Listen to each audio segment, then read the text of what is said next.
पूरी जमात को अस्सलाम ప్రజలకందరికీ మరియు గణ్య వ్యక్తులకి మన మాన్య ముఖ్యమంత్రి వర్యులు నారా చంద్రబాబు నాయుడు గారికి అస్సలాముఅలైకుం।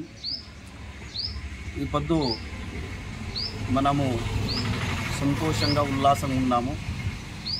మంచి దినాలు మనకి వచ్చినాయి। చాలా మంది 5 సంవత్సరములు ఇబ్బంది పడినారు।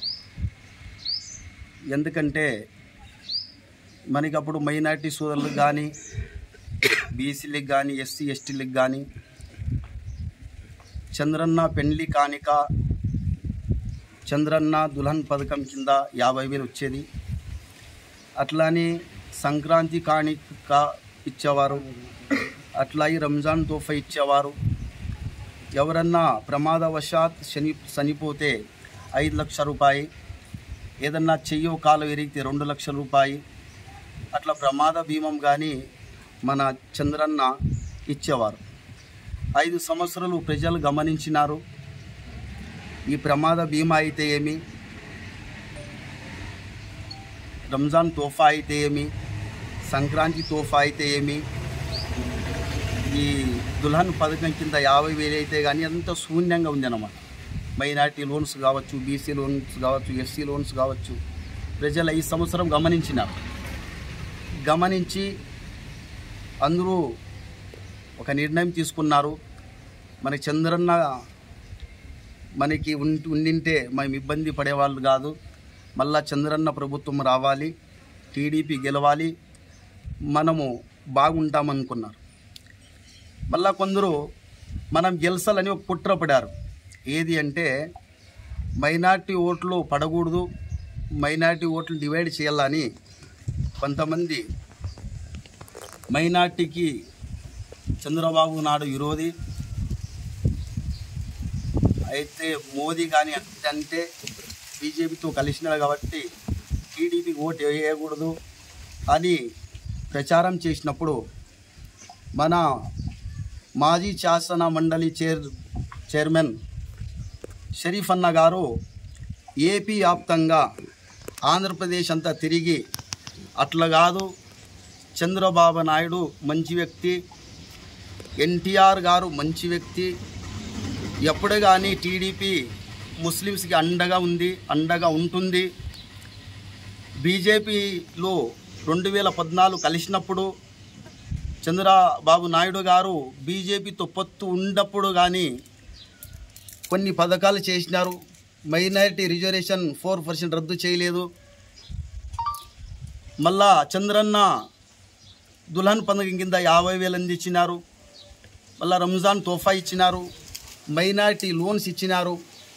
చంద్రబాబు నాయుడు గారు బీజేపీతో కలిసి పని చేస్తే కానీ 5 సంవత్సరములు ఎటువంటి ఇబ్బంది ముస్లిమ్స్ మైనారిటీకి పెట్టలేదు గనుక ఇప్పుడు కానీ మనము నారా చంద్రబాబు నాయుడు గారిని గెలిపించుకుందాము। నారా చంద్రబాబు నాయుడు టీడీపీ గెలిచిందనుకో ముస్లిమ్స్ బాగుంటారు, మళ్ళా ముస్లిమ్స్కి 1 లక్ష రూపాయలు పెండ్లి కానికలు వస్తాయి, మళ్ళా తిరిగి ముస్లిమ్స్కి మైనారిటీ లోన్స్ ఇస్తారు, మరియు 50,000 మళ్ళా రంజాన్ తోఫా ఇస్తారు అని మన షరీఫ్ అన్న గారు శాసన మండలి చైర్మన్ గారు మొత్తం ఏపీ స్టేట్ అంతా తిరిగినారు। తిరిగి మన మత పెద్దలకి మేధావులకు చెప్పి వాళ్ళందరూ మనసు మార్చి ఈ పొద్దు మైనారిటీ మొత్తం ఎక్కువ శాతం మైనారిటీ సోదరులందరూ టీడీపీకే ఓటేసి టీడీపీనే గెలిపించినారని ఈ సభాముఖంగా నేను చెప్తున్నా। ఎందుకంటే అనంతపురం కావచ్చు, కదిరి కావచ్చు, హిందూపురం కావచ్చు 70,000, 80,000, 90,000 ఓటు శాతం ఉంది, ఎక్కువ శాతము ఓటు ఉంది కాబట్టి మొత్తం మైనారిటీ సోదరులు ఎక్కువ టీడీపీకే వేసినారని మనం ఈ సభాముఖంగా తెలియచేస్తున్నాను। ఇప్పుడు ప్రభుత్వం వచ్చింది, మైనారిటీ సోదరులు కావచ్చు, ఏపీ ప్రజలకు కావచ్చు మంచి జరుగుతుంది। మనము రాప్తాడ్ నియోజకవర్గంలో ఉన్నాము। రాప్తాడ్ నియోజకవర్గం అంటేనే మనకు గుర్తు వచ్చేది పరిటాల కుటుంబము। పరిటాల కుటుంబం అంటే ఒక రాజకీయ కుటుంబం కాదు, పరిటాల కుటుంబం అంటే అది ఒక సేవాభావ నిండిన ఒక కుటుంబము.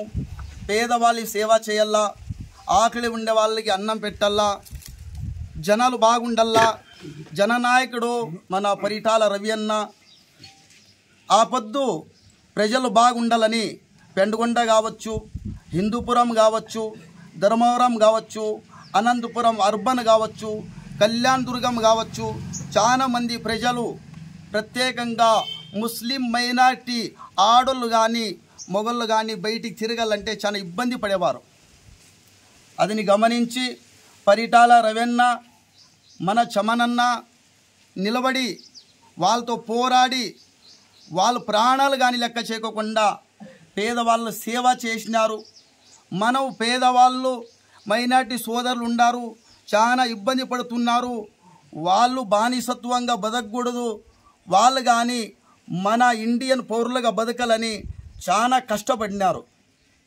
అదిని గుర్తించి రాయలసీమలో కింగ్ ఉండారంటే ఎవరు అంటే పరిటాల రవి అని గుర్తించి ఆ పొద్దు ఎన్టీ రామారావు గారు వెంకటాపురం వచ్చి ఇవి సింహము రాయలసీమకే, మీ అట్లాంటి వాళ్ళు మాకు కావాలని ప్రత్యేకంగా ఆయన్ని పిలుచుకొని పోయి సీట్ ఇచ్చి ఈ రాప్తాడు నియోజకవర్గంలో పెండుగొండనకు నిలబెట్టి గెలిపించడం జరిగింది.